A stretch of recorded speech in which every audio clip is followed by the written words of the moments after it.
From London, this is BBC News. 74 people, including 12 children, have been killed in a fire at a block of flats in Johannesburg. South Africa's president visits the scene.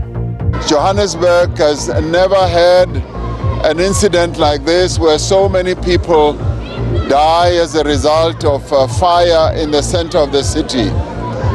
So this is tragic.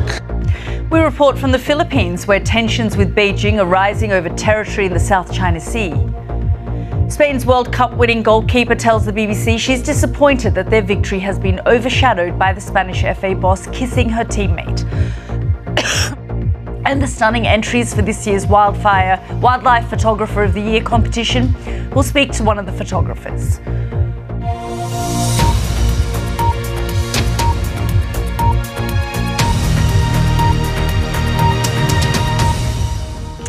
Hello, I'm Yalda Hakim. Welcome to the Daily Global, where we'll bring you the top stories from around the world. We start tonight in South Africa, where 12 children are among 74 people killed in a fire at a 5-story block of flats in Johannesburg. More than 60 people were also injured, and there are fears that the death toll will rise as search and rescue operations continue. Manu Lekunze, thank you so much for joining us here on the programme. Thank you. Around the world and across the UK, this is BBC News.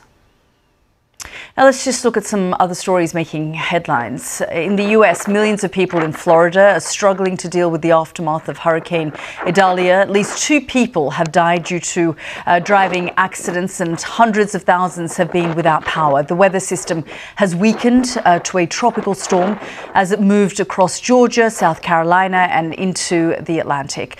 But it's still bringing dangerous winds and heavy rains. The US Department of Health and Human Services has called on the Drug Enforcement Agency to loosen federal rules on cannabis. The drug is still illegal at a federal level, even though 40 of the 50 US states have passed laws legalizing its use in some form. Cannabis is currently listed in the same class as drugs and heroin and LSD. Mexico's opposition coalition has named an outspoken female senator with indigenous roots as its candidate for the 2024 presidential election. Xochitl Galvez, a businesswoman and computer engineer, raises the prospect of Mexico having a female president for the first time. You're watching BBC News. Let's go back to South Africa now. The deaths of at least 74 people in a fire in Johannesburg. We understand that includes 12 children. Let's go straight to our correspondent, Shingai Nyoko, who is at the scene. Thank you so much, Shingai, for joining us. This is a devastating story, made even more tragic when you think about the number of children, including a 1-year-old, dying as a result of this fire. Professor, really fascinating talking to you. Thank you so much for joining us here on the programme. We'll be back in the next few minutes. Don't go anywhere.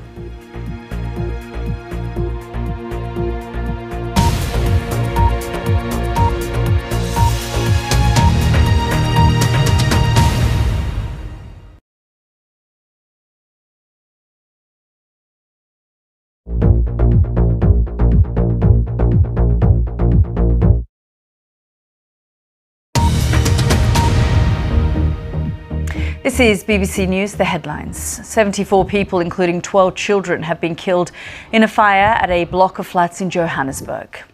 Donald Trump pleads not guilty to charges that he tried to overturn the result of the 2020 election in the state of Georgia. And the stunning entries for this year's Wildlife Photographer of the Year competition. We'll speak to one of the photographers and one of the judges.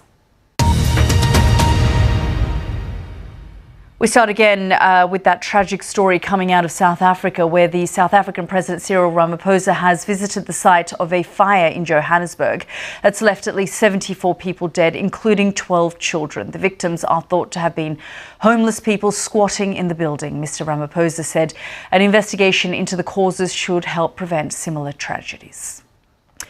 Around the world and across the UK, this is BBC News.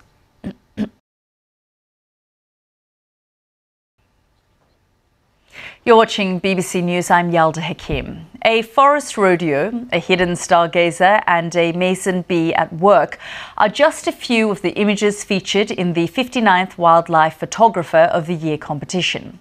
Some of the highly commended images have been released today, including this ghostly photograph of a fish. The Natural History Museum will unveil the latest exhibition showcasing the top 100 photographs from around the world on October the 13th in London. We can talk now to the photographer Pietro Formis, who took one of the competition's highly commended images of a stargazer fish. You saw it a little earlier there. And Richard Sabin from the Natural History Museum, who is one of the judges. Thank you both for joining me here on the programme. Pietro, I'll have to come to you first. That photograph, and we can just pull it up on the screen again, of the fish. I mean, it looks almost like an AI image. Of his election campaigning. Now, we've already heard that some of these cases may be heard as soon as March, but it's clear that Donald Trump would like to delay the whole process.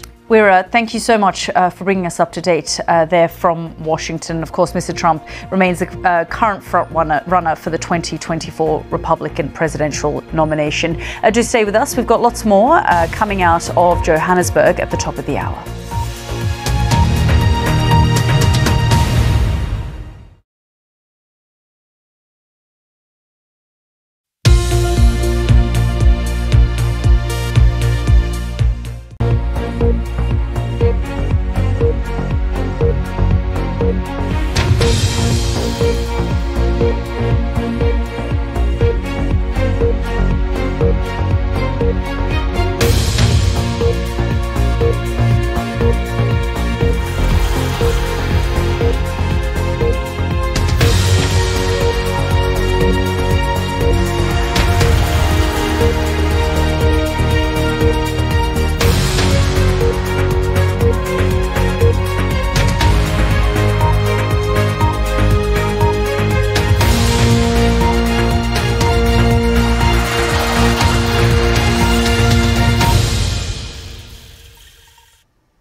Live from London, this is BBC News. 74 people, including 12 children, have been killed in a fire in Johannesburg. South Africa's president offers his condolences. Johannesburg has never had an incident like this where so many people die as a result of a fire in the center of the city. So this is tragic. More than 100 schools in England are told to close buildings made from a specific type of concrete over concerns they could collapse. For the first time, junior doctors and consultants in England will take part in joint strike action. And Grant Shapps is appointed Defence Secretary and promises to continue the UK's support for Ukraine.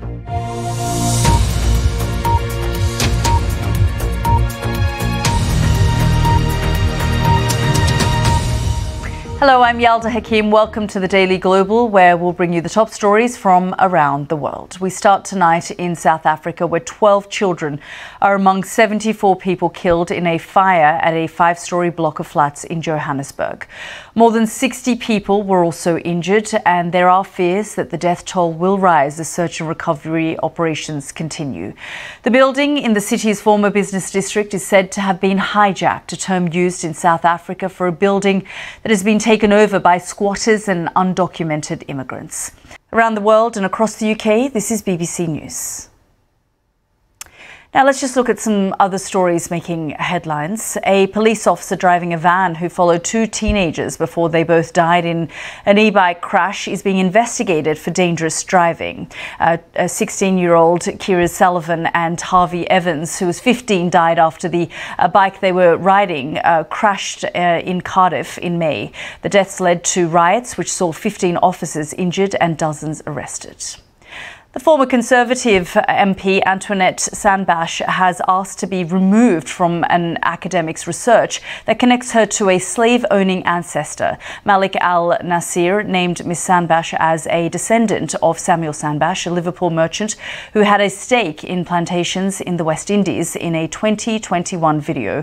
She argues there's no public interest in identifying her. Police trying to trace a poet who went missing at a music festival have found a body during a nearby search operation. Boyega Odubanjo was last seen at the Shambhala Music Festival in Northamptonshire. Okay, you're watching BBC News. Now, in England, junior and senior doctors are planning to strike at the same time for the first time in the history of the National Health Service. The British Medical Association says they both plan to walk out on 4 days across September and October in an escalation of their dispute over pay. Well, for more on this, let's go straight to our newsroom and speak to the BBC's health editor, Hugh Pearman. Hugh, just tell us what's led to this joint action. Larissa, I've got about 10 seconds left on the programme. I'm going to see if we can just hang on to you for the next few minutes, as I'd like to cover a couple more issues. That's Larissa Brown. If you can just stay with us, defence editor there at The Times. We will be back in the next few minutes with all the latest headlines.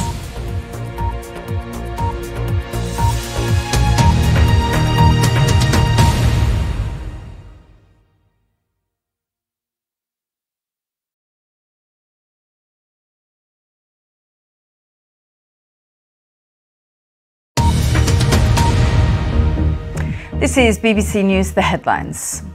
74 people, including 12 children, have been killed in a fire at a block of flats in Johannesburg. Saints Football Federation president releases video of Jenny Hermoso celebrating after the World Cup final to try to prove their controversial kiss was consensual. And the stunning entries for this year's Wildlife Photographer of the Year competition will speak to one of the photographers and one of the judges. And Grant Shapps is appointed Defence Secretary and promises to continue the UK's support for Ukraine.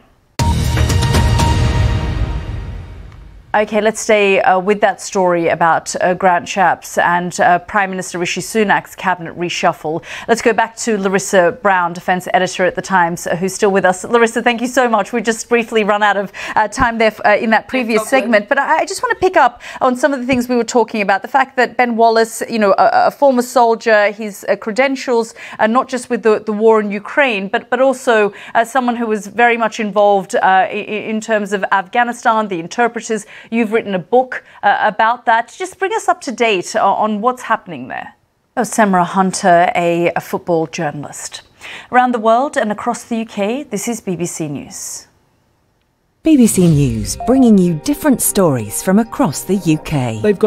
For more stories from across the UK, head to the BBC News website.